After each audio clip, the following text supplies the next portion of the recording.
Or do the rich people cringe and say, don't tell them that, Robert? Yes. Don't tell people what you know. Right. Keep them poor.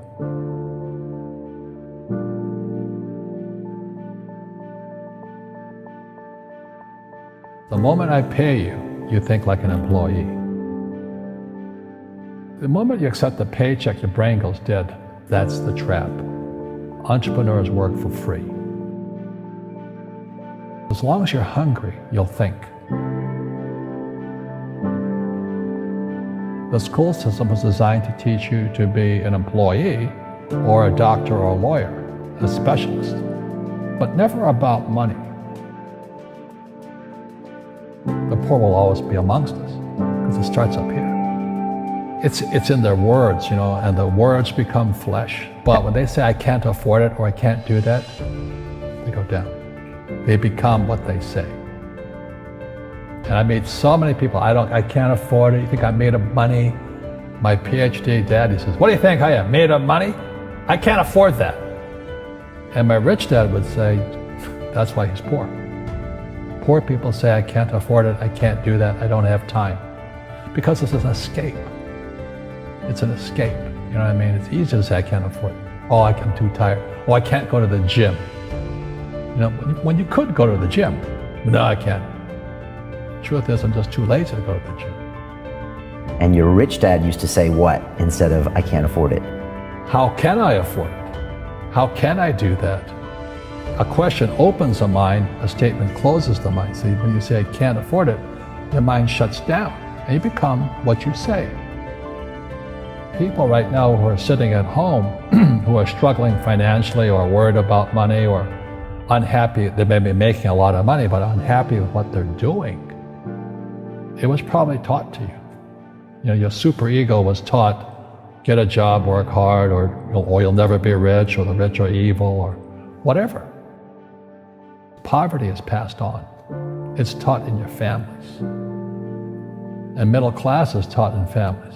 And until you change your mindset, Correct. Money won't help you, right? Correct. And we see that with people that win the lottery, people that make more money, they still have the same problem. Right. Because they have that poor man's soul. Correct. If you're poor, you'll always be poor.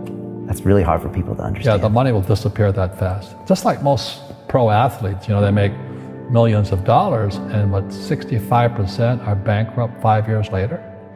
It's because they come from poor families. But unfortunately, what Mr. Lipton was saying, it's passed down genetically.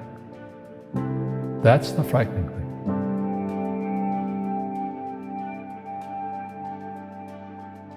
If you don't want to learn it, I can't help you. I have bad luck too. I've had financial crashes. I've had people stab me in the back, but they're all good because I grow from it. And that's spirituality. People who are afraid of making mistakes, like they teach in school, they don't ever grow. Because spirituality is there's good and there's bad, there's right and there's wrong, there's up and there's down. Most people only want to be right, they only want to be positive. Well, you can't have that, that's not reality. And the average person, the reason they're poor is they haven't failed. They play it so safe, they haven't made any mistakes like they taught in school. That means they don't learn anything. That's why the school system's actually fundamentally corrupt. It's anti-education. But the average guy is standing there, oh, I'm an A student, I'm going to do this all on myself. And a bunch of rugby players run you over, and you go, well, they're not playing fair. You're playing stupid. You should have a team. You should have accountants, attorneys, and bankers and all that stuff. But that's not the game I want to play. I said, then don't play the game. The game of business is played with accountants, attorneys, bankers, hate to say it, politicians. You got to know the game.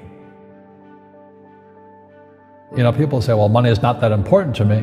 Then if money is not that important to you, money is not important to you. You know what I mean? I don't care about money. The money doesn't care about you. The word does become flesh.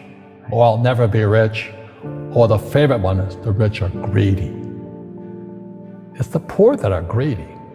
If you think about it, because to be rich, you have to give something. I have to produce books and games, and I purchase real estate, I provide housing, provide jobs and all that. That's why I'm rich. But greedy people produce nothing. Einstein said, imagination is more important than knowledge, but knowledge empowers imagination. And what most people lack is real business knowledge, like accounting, like debt, like taxes. You got to know that stuff, but they don't teach it in school to anybody.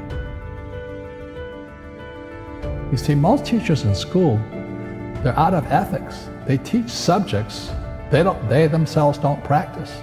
Because I understood what a fake teacher is. A fake teacher is somebody who just wants a job and they'll teach anything. They teach how to shine shoes if you pay them more money. But they really don't know what they're teaching. In life, one of the things I suggest to people, you gotta find a real teacher versus a fake teacher. And a fake teacher is somebody who doesn't do what they teach. And a real teacher is doing what they teach every day. Our school systems are making our students weaker. So in school, they have these things called now trigger effects. So you can't, as a teacher, you can't say anything that might upset the student. They don't want anything that might jar their point of view. You see, people say, well, why don't you give the poor money? So the only problem with that is it just creates more poor people. Give a man a fish, he fishes for the day, or eats for the day. Yeah, you give a man a fish, you get a lot of people who want more fish, But you teach them to fish. We become creatures of our own habits. And until we break the habit, we don't change. Our schools don't teach that. Our schools teach almost the exact opposite of that. And the average person, the reason they're poor is they haven't failed. They play it so safe. They haven't made any mistakes like they taught in school. That means they don't learn anything. That's why the school system's actually fundamentally corrupt. It's anti-education. So what I say to young people is you find your game. So my game financially is business, number one. Second is real estate. And that's why I pay no taxes. That's why Trump pays no taxes. Legally, it is a combination of business and real estate that gives us an unfair advantage over employees because they don't know what to do. And a lot of people would rather sit in the stands than be in the game. One of the greatest ways to acquire great wealth is playing Monopoly in real life. 4 greenhouses, 1 red hotel. But is that all there is? That's it. Robert, if I could give you some kind of a magic phone and you could make a call to the 20-year-old Robert Kiyosaki and give that young man a bit of advice, what would you tell him? I would just say keep going. Just do what you have to do. Just live it to the fullest, which I did. Nothing I ever did made sense. Could you imagine quitting a $120,000 a year job for $200 a month to go fight in Vietnam and almost die? It didn't make sense, but it was the best decision I made at that time. And I think what most people do is they let their parents or their friends talk them out of life. So afraid of failing. But failing is how we succeed. You look at guys like Edison and all that. They failed like 1,014 times before he invented the light bulb. Our schools punish you for making mistakes. That's why we have so many people who are so afraid of admitting they make mistakes or afraid of failing.